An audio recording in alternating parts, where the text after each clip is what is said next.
Já está fechado o portão, então? Uma boa tarde a todos. É muito bom estar com vocês e é a primeira preleção que eu estou fazendo nesse retorno da casa. A gente só estava fazendo em casa, então hoje nós estamos virtual e presencial, que é muito melhor. E principalmente no dia de hoje, dia 3 de outubro, o dia que nós comemoramos 216 anos do nascimento de Allan Kardec.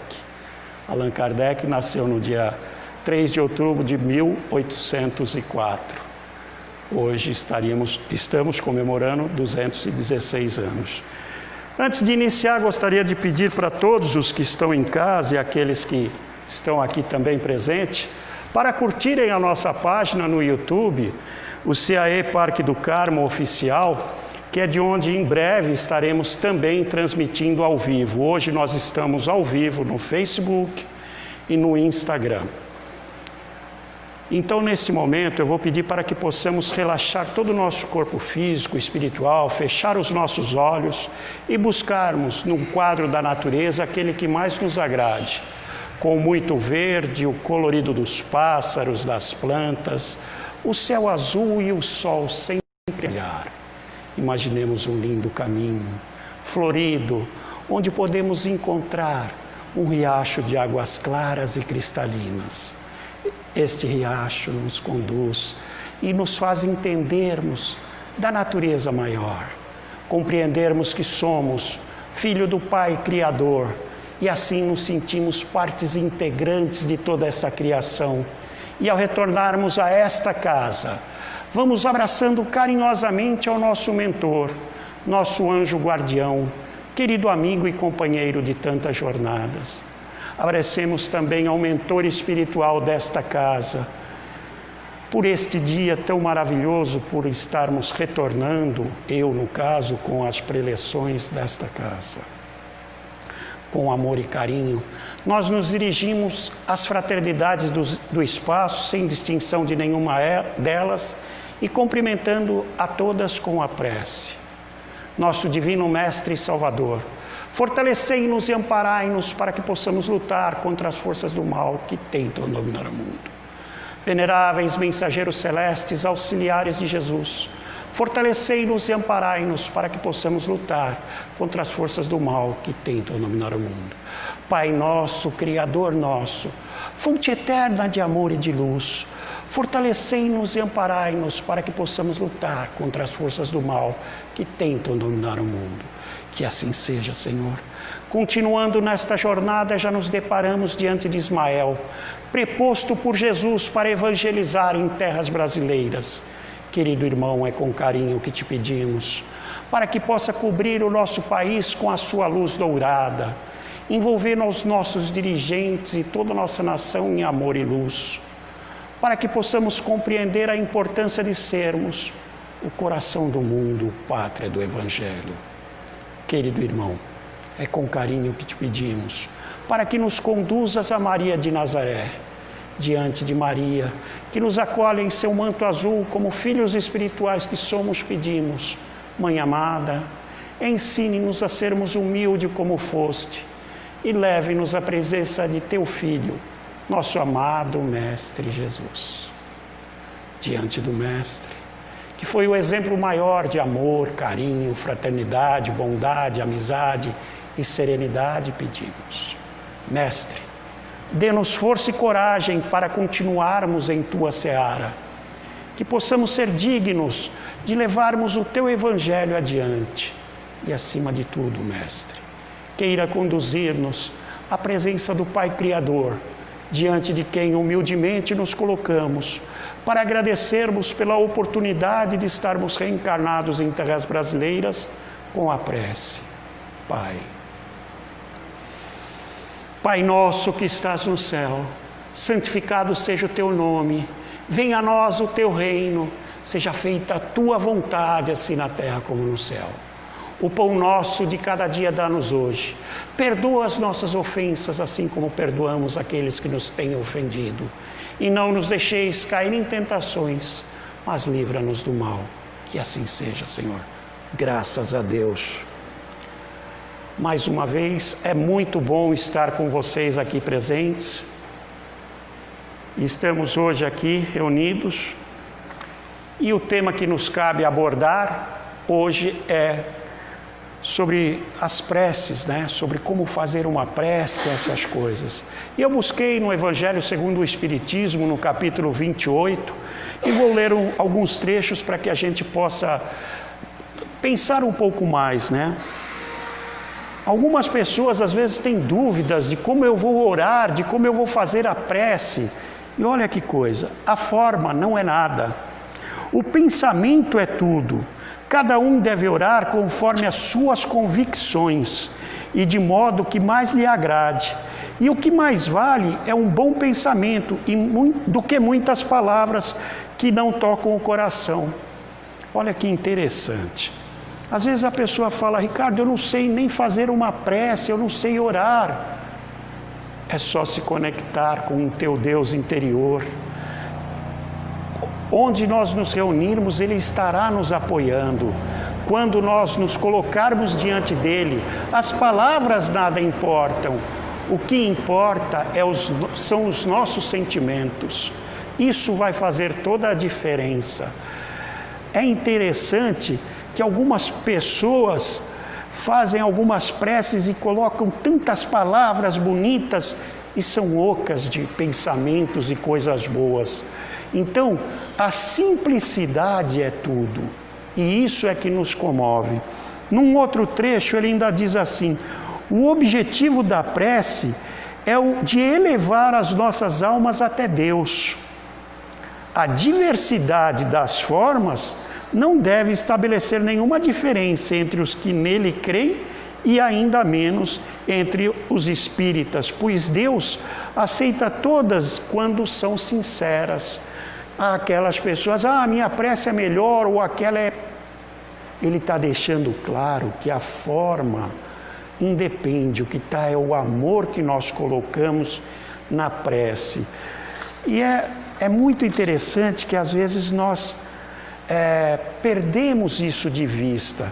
Então a clareza, a simplicidade de tudo isso vai nos ajudar a elevar os nossos pensamentos. A prece ela tem que ser dita de forma amorosa. Sempre vai ser um padrão de elevação. E por que eu quis falar um pouco da prece? Porque temos a prece mais importante que nós conhecemos e que foi professada por Jesus, nos foi ensinada no Sermão do Monte, que é o Pai Nosso. Mas por que ela é importante? Ali há um divisor de águas. Quando Jesus professa o Pai Nosso e nos ensina através do Pai Nosso, ele está nos dizendo que Deus não é um Deus punitivo, não é um Deus que vá fazer algo ruim, e sim um Deus amoroso. E ela começa simples assim: Pai nosso que estás no céu. Olha como é simples. E se nós nos recordarmos que o Deus de Moisés, de Abraão, dos antigos profetas, era um Deus que dizia não para tudo, e Jesus vem, e no hebraico não é pai, é papai que ele fala. Então ele fala: papai, que estás no céu. Ele nos coloca todos nós como irmãos. Ele nos iguala. Ele nos coloca debaixo do mesmo teto, com o mesmo pai. E um pai amoroso e carinhoso. Venha a nós o vosso reino. Olha que coisa bonita. As pessoas imaginam que o reino de Deus está nos céus. Mas Jesus está nos ensinando que nós devemos falar: venha a nós o teu reino. Ou seja, o reino de Deus está dentro de cada um de nós. Por isso nós não precisamos ir procurar lá fora. Ele está dentro de cada um de nós. E isso vai fazer toda a diferença possível. seja feita a vossa vontade, assim na terra como nos céus. Nós estamos outorgando a Jesus, a Deus, que seja feita a vontade dele e não a nossa. Mas aí nós estamos querendo que seja a nossa, né? E é um engano, porque às vezes a vontade do Pai é melhor que a nossa. Geralmente, sempre é melhor que a nossa. Às vezes nós queremos algo que vá nos prejudicar. Então Ele está nos colocando que esta vontade, estas coisas vão nos auxiliar. Esta é a principal parte. Acreditar que a vontade do Pai é melhor para cada um de nós. O pão nosso de cada dia nos dai hoje. Puxa, mas é só o pão material que ele está falando aqui? Naquela época, era mais ou menos só o pão material que era necessário? Não, ele já falava também do pão espiritual, do alimento espiritual. A nossa parte material, nós precisamos ir atrás, não podemos nos falar, não, vou deixar lá, vou fazer a prece e vou deitar e esperar. Não é isso que ele está nos dizendo, mas sim, faça a tua parte, que eu te ajudarei naquilo que for necessário para você. Perdoai as nossas dívidas como nós perdoamos aqueles que nos devem. Ele está falando, olha, conforme você estiver fazendo com o teu próximo, será feito contigo. Então, olhe bem o que você está fazendo, para que você possa exigir do outro e não julgar. Não nos cabe julgar a ninguém. Nós temos que pensar no de melhor nós podemos fazer. Não nos deixeis cair em tentações, mas livra-nos do mal. Aqui ele deixa claro que nós não estamos pedindo para não ter as tentações. As tentações podem aparecer para a gente, mas cabe a nós usarmos o nosso livre-arbítrio e não cairmos nestas tentações. E quais tentações? Para cada um é diferente. Mas as tentações da vida, que às vezes nos corrompem, nos tiram do sério, nos tiram do caminho reto. Então, mas eu rezo e aparece as coisas. Aparece para ele ver se você está fazendo o que está combinado. Não tem nada de errado nisso. Agora, cabe a cada um de nós sabermos o que é importante. E assim ele ainda diz assim, no final, que assim seja, ou que tudo que o Senhor, Pai, estiver fazendo, estiver pensando por mim, eu aceito nesse momento. Seja feito da forma que você quiser, pois você sabe melhor do que eu o que eu preciso. Vejam quanta riqueza nós temos no Pai Nosso. Quanta coisa nós temos. Numa oração tão simples, não precisamos de palavras muito rebuscadas, não precisamos de tanta coisa, nós só precisamos de amor. Colocar estas palavras com amor vai fazer toda a diferença possível para que possamos nos elevarmos até o Pai, chegarmos a Ele com a prece mais humilde possível. Sendo assim, eu vou pedir para que possamos novamente fechar os nossos olhos para exemplificarmos o que Jesus nos pede, que é levarmos o nosso amor.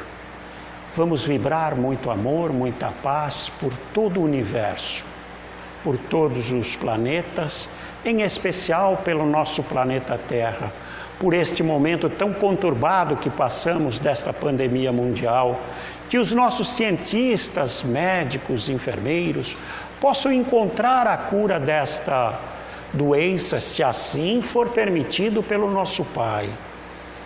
Vibremos por aqueles países que passam por conflitos internos e externos. Vibremos especialmente neste momento pelo nosso Brasil, por este momento político tão conturbado que nós passamos. Não basta só essa pandemia, mas também as discórdias. Que o nosso misericordioso Pai possa nos atenuar neste momento. Vibremos pelo menor abandonado e carente, pelo irmão da terceira idade, pelos moradores em situação de rua, pelos asilos, albergues, orfanatos, creches, escolas, manicômios, clínicas e hospitais, para que onde haja um leito de dor, que o nosso amor possa chegar em forma de alívio. Vibremos pelos drogados, marginalizados, alcoólatras e encarcerados, pelos lares em desajuste e desarmonia, pelos endividados. Vibremos por aqueles que sofrem nos descaminhos da droga, da prostituição, dos jogos. Que o nosso Pai, de tanta misericórdia, possa atenuá-los de provas tão difíceis. Vibremos por todas as seitas, religiões e filosofias, que possam se unir em torno da caridade. Vibremos por esta casa que nos acolhe e nos ampara, para que possa cumprir a sua missão de evangelizar. Vibremos pelos nossos vizinhos, pelo vizinho da esquerda, da direita, pelo do andar de cima, do andar de baixo, da rua de cima. Vibremos pelos nossos parentes, por aqueles que temos alguma dificuldade em lidar. Vibremos pelos nossos amigos e pelos inimigos, se assim os tivermos. Vibremos muito amor, muita paz, carinho. Vamos elevar um pouquinho mais essas nossas vibrações para que elas possam chegar ao umbral, Vale dos Suicidas, crosta terrestre, que possa rebanhar os irmãos que já fazem por merecer, mas que ainda se encontram no caminho das trevas. Com amor, pedimos permissão para vibrarmos um pouco por nós mesmos, pelo nosso lar, por aqueles que deixamos no seio do nosso lar, para que possamos sentir a presença de Jesus que adentra nas nossas casas e que esta luz e esta serenidade de Jesus possa ser sentida por todos aqueles com quem cruzarmos em nosso dia a dia. Com amor, com carinho, nós elevamos as nossas melhores vibrações até a casa de Dr. Bezerra de Menezes no espaço. Que assim seja, graças a Deus. Desliga. Muito obrigado a todos. Até a próxima.